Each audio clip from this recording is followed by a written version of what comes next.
Hello and welcome to One Man's Collection. Today I'm looking at the Formula One car collection issue number 62. This is the Sebastian Vettel Ferrari SF70H from 2017. I do have a decent diecast car here with it, as you can see. We'll take a look at this towards the end of the video in more detail. I'll go through the magazine very briefly, see what we get. So in this one, I'm not going to read everything in full detail. You will need to pause the video if you want to read the whole article. Season is 2017. Technical focus on the SF70H. Team obviously is the Scuderia Ferrari. Circuit in this issue is the Indianapolis Motor Speedway. And the story of F1 is the 2011 unbeatable Red Bull Sebastian Vettel dominates. So throwing down the gauntlet, since the arrival in the hybrid turbo era in 2014, Mercedes had dominated, winning 3 world titles in a row. In his third year in Maranello, Sebastian Vettel was ready to take Ferrari to the top.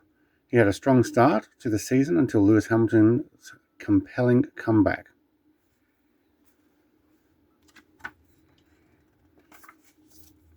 It is a shame that it's only been one or two teams, pretty much Red Bull and Mercedes, that have dominated for the last 12 years. They need to change the stuff more often, I think. So the season 2017, who we got there? Brendan Hartley, New Zealander, wasn't he? Didn't last too long in the class. One-off return of the world championship for Jenson Button, who replaced Fernando Alonso at McLaren at the Monaco Grand Prix, while the Spanish driver was competing in the Indianapolis 500. Very cool. Forgot that even happened.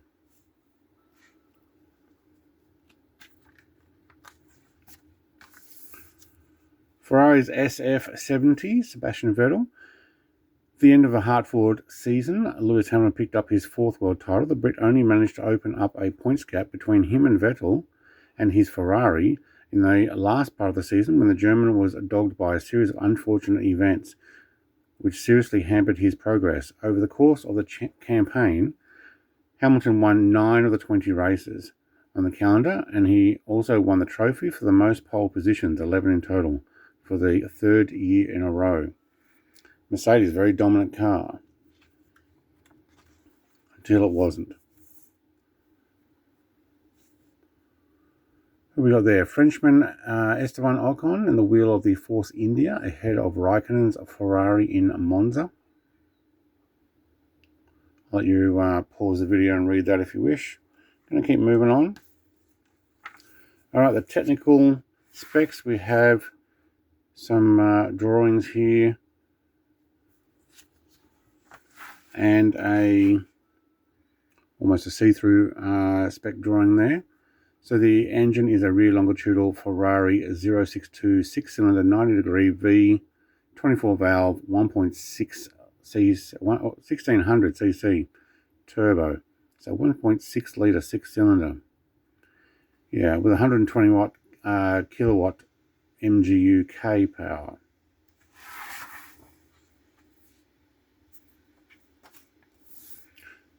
Like the Ferrari V10s and V12s. Wish they'd kept those, but anyway. Taking a gamble on the hybrid turbo, the new set of technical regulations that introduced the 1.6 litre turbo engines and replaced far greater emphasis on energy recovery systems, or ERS, added an exciting new element to the World Championship, but Maranello initially struggled with the transition. Yeah, many teams did, except Mercedes.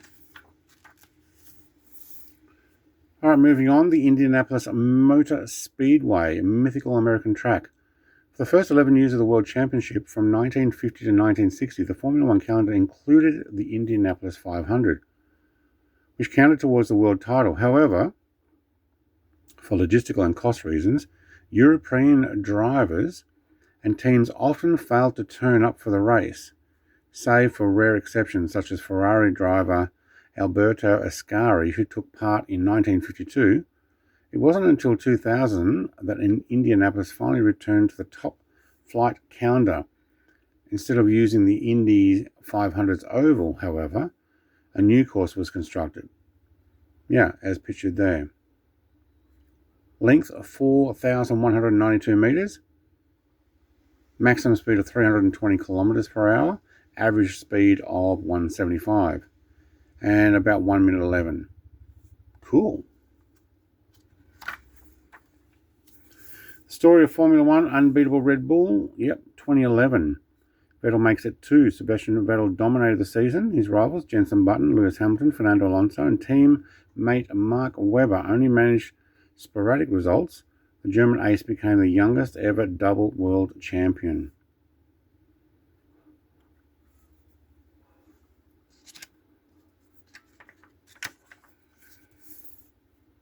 All right, coming up in issue number 63 is the Jochen Rindt. I'm not sure if I'm Jochen Rindt. 1970 Lotus 72. And then the Johnny Herbert Stewart SF3 from 1999. Have a look at the die-cast car now. Take a closer look. I think this one's actually quite clean, as in very easy to read and see all of the sponsorship details. There's a few of them. Lots of the extra downforce stuff. Not in too much detail that it comes off. Like all of the little downforce vents there are sealed together, not individual. I think I got my mini champs like that, but they're so fragile on the front. Got one of them on the Toro Rosso, I think it is. It keeps falling off. This is very nice.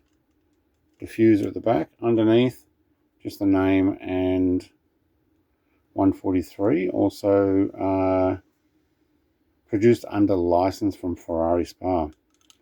There you go. I'm going to put that on a turntable. There's actually no seatbelts or anything on this one. I'm going to put it on the turntable so you can have a closer look. When I say the seatbelts, I think the Ferrari car collection one I have with lots of the Formula Ones actually have more detail. Anyway, thank you very much for watching. A like, comment, subscribe. I'll be back with issue 62 next week. So 63.